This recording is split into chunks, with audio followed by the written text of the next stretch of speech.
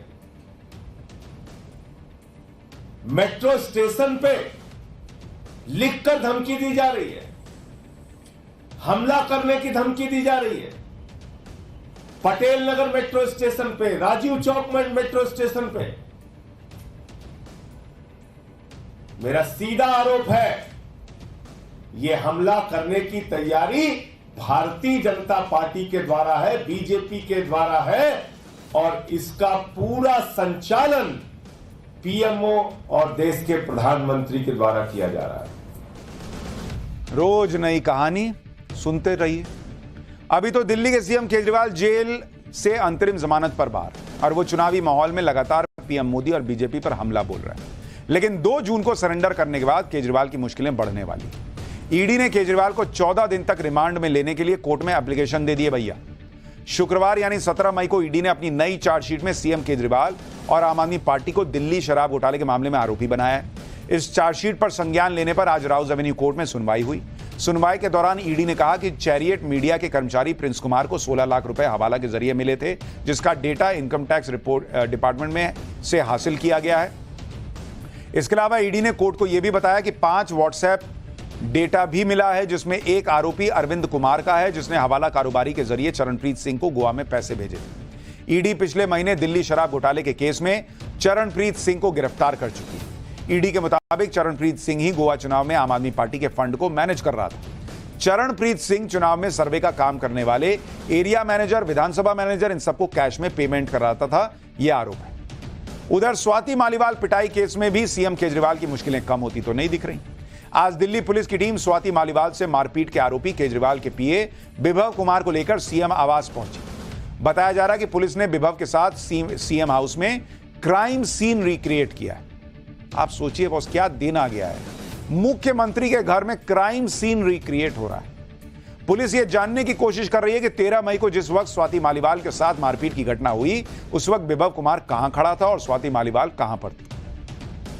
इतने सारे मामले सामने आने के बाद भी केजरीवाल और उनके लोग कहते हैं कि उन्होंने कुछ नहीं किया और यह सब बीजेपी का किया धरा है।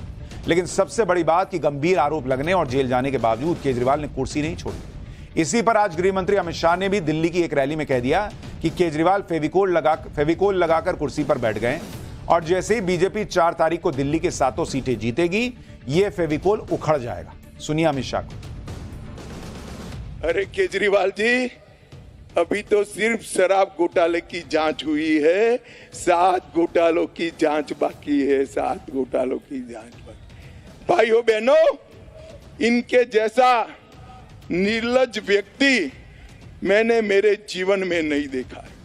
भ्रष्टाचार के कारण लालू जी भी जेल में गए, इस्तीफा देकर गए। जयललिता भी जेल में गई, इस्तीफा देकर गई, और मंत्री भी जेल में गए, इस्तीफा देकर गए। ये एक नेता ऐसे है जो जेल में तो गए मगर मुख्यमंत्री बने रहे।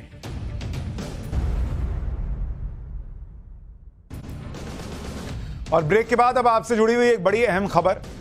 देखिए बॉस, गर्मी तो गजब की पड़ी रही है और अगर ऐसी गर्मी में आपको डराने वाला कोई मैसेज सोशल मीडिया पर वायरल हो जाए तो अपने आप पसीना और तेज हो जाता है। ऐसा ही एक मैसेज वायरल हो रहा है जिसमें कहा जा रहा है कि गर्मियों में गाड़ी की जो टंकी है उसमें तेल ऊपर तक ना भराएं, मतलब टंकी फुल ना करवाएं, क्योंकि इससे गाड़ी में ब्लास्ट हो सकता है ये खबर आपके पास भी आई, लेकिन ये खबर सच नहीं है और इस पर इंडियन ऑयल ने बाकायदा सफाई दे दी है, जिसके मुताबिक ऑटोमोबाइल कंपनियां सभी सुरक्षा मानकों और हर मौसम परिस्थिति को ध्यान में रखते हुए गाड़ियां बनाती हैं। इसलिए चाहे कोई भी मौसम हो, गाड़ी का टैंक फुल करवाने से कोई दिक्कत नहीं है और टैंक फुल कराना पूरी तरह से सुरक्षित है। ये बाकायदा स्टेटमेंट जारी करके इंडियन ऑयल ने कहा है कि ऐसा नहीं है भाई कि आपने फुल कराया और गाड़ी में धमाका हो जाएगा। वो गाड़ी उस हिसाब से बनी हुई है भाई कि गर्मी को झेल लेगा अगर टैंक फुल भी होगा तो ऐसी अफवाहों से बचिए, टैंक फुल कराइए।